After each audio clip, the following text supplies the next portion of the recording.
me feel so uncomfortable. I've decided that her name is Sasha today. We're gonna go with Sasha. And Sasha was a sweetheart.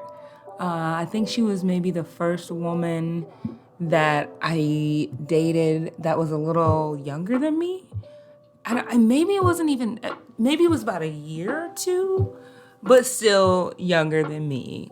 And it's not a lot. It's just something that I distinctly remember about her. And Sasha, again, she was so sweet. She actually got me into going to Beyond Juice for smoothies. The Mango Tango is my ultimate favorite. And she had me try their cactus chili because they have chili that has cactus in it. And, at the time, it's really good. If you're a meat eater, it's really, really good. I personally go back and forth with meat eating. Each day is a different day. So with Sasha, we spent a lot of time having sex and smoking weed. That was all we did. We would sit in her car, smoke, and just go back to back to back to back to back. We would go to Belle Isle. We were both working in the restaurant industry. So we bonded over that. So let me tell you how I met her. I was working at a ramen spot in Detroit, and she walked in one day, and I was like, damn, she fine. Locks do be getting me. Locks do get me. She was tall, love tall women, and she was thick. She was thick, and I just chatted her up at the door, just because of how the ramen spot, how you took people's orders, you took their order at the door, kind of thing. So I just chatted her up, and I just said hey, can I call you or text you? I just said, you want to exchange numbers or Instagrams or things like that. And I don't think she registered that I was hitting on her at the time. I think she just thought I wanted to be friends, friends, not friend, but friends, there's a difference. But we started communicating, we started hanging out. She, like I said, she worked in the bar industry. Sometimes I would go to her job and sit at the bar while she worked. She would come to my job, sit at the bar while I worked. It was cute. It was great. And Sasha was one of those that would listen to hard-ass trap music at all hours of the night. We would be at Belle Isle. It'd be 10... Actually, no. We'd be outside of... Where did I live then? Did I live at my mom's? Maybe I lived at my mom's. I don't know. Wherever I lived at the time, we'd be outside. Or maybe we'd be outside the parking lot at the bar, at the job. Or we'd be in her car in places. She had this Kia truck. Oh, it was so big. It was so big. We had a lot of good times in that car. But she would listen to just hard trap all night. We would be hanging out until 3, 4 in the morning, just, talking, vibing, smoking, chilling. And the whole time was just hard ass music. Not once did it switch to anything more mellow around 1 o'clock, 2 o'clock. It never changed. And that was one thing that I could not understand. And I would have to ask her, hey, can you switch the vibe? Because I'm getting overloaded. I can't deal with this at this hour because I become such a different, I'd go into a chiller mode, especially after midnight. And she was actually the person that got me into Megan Thee Stallion. So thank you, Sasha, for getting me into Megan Thee Stallion. So the disaster with Sasha, we were at my apartment that I have right now.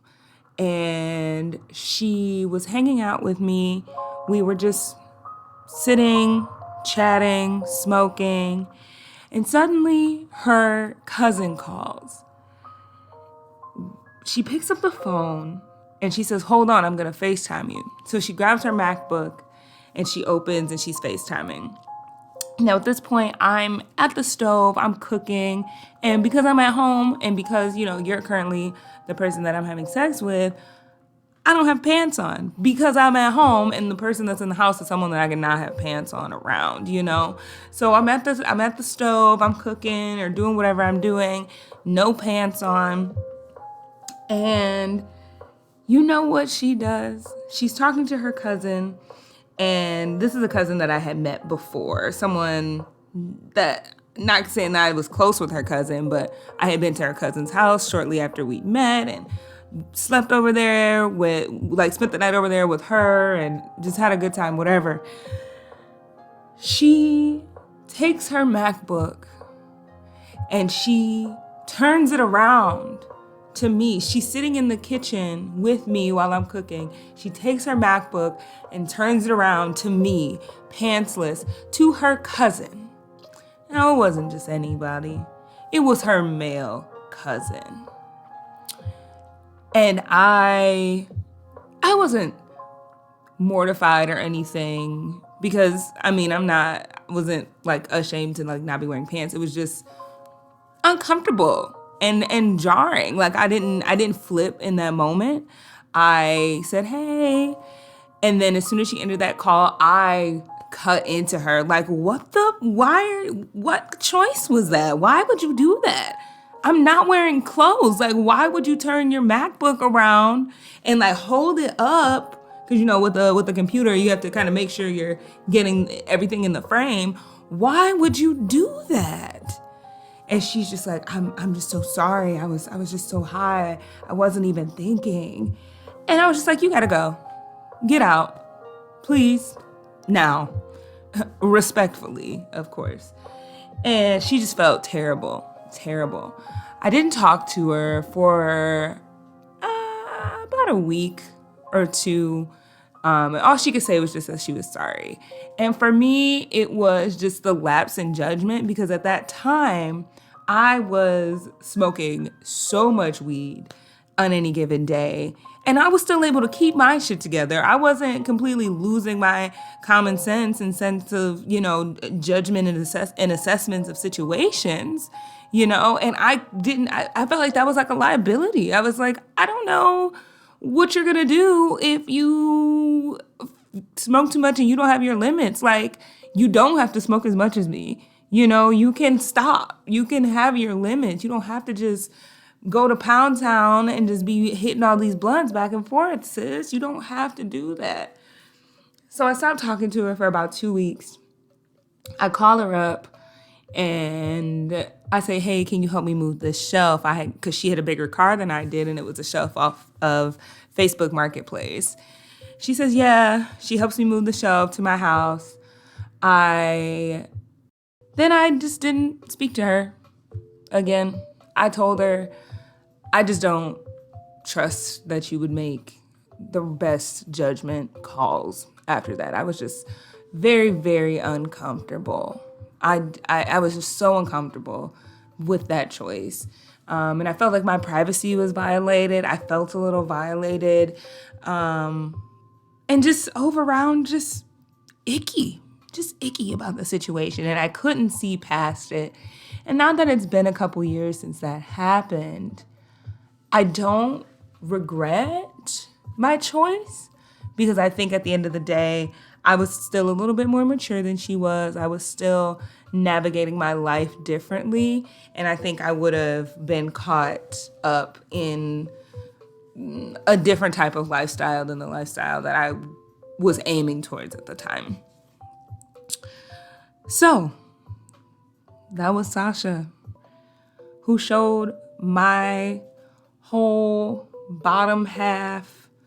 And I might have only been wearing a tank top or something. I was not fully dressed to, her male cousin. And had it been a woman, I still might have felt a type of way because, girl, consent, permission. This is my body. I'm in my house. I'm safe here. And you just kind of stepped over that line.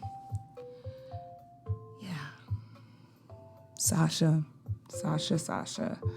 a very good time.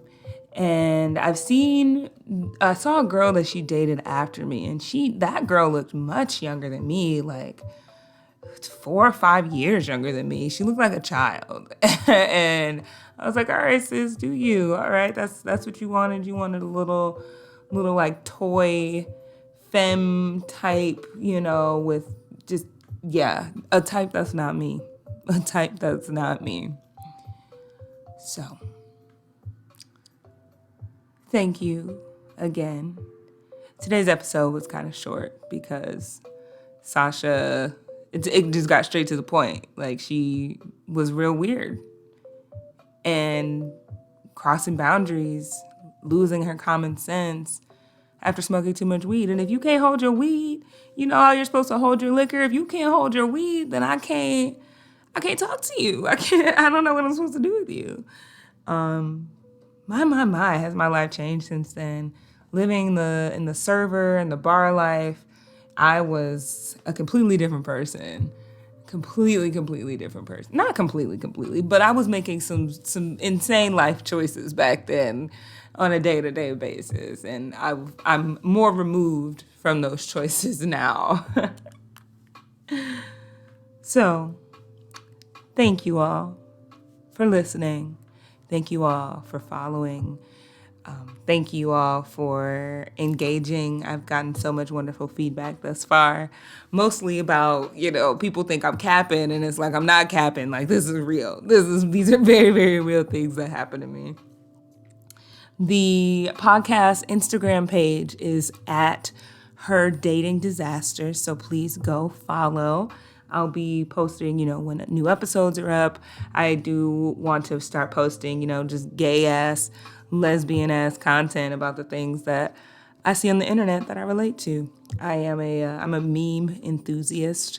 I do consider myself a meme enthusiast. So I hope you all have a wonderful rest of your night, a wonderful start of your week, and stay safe, take care, and find some peace. Find some peace this week. Until the next episode, find some peace. Thanks a lot. Bye.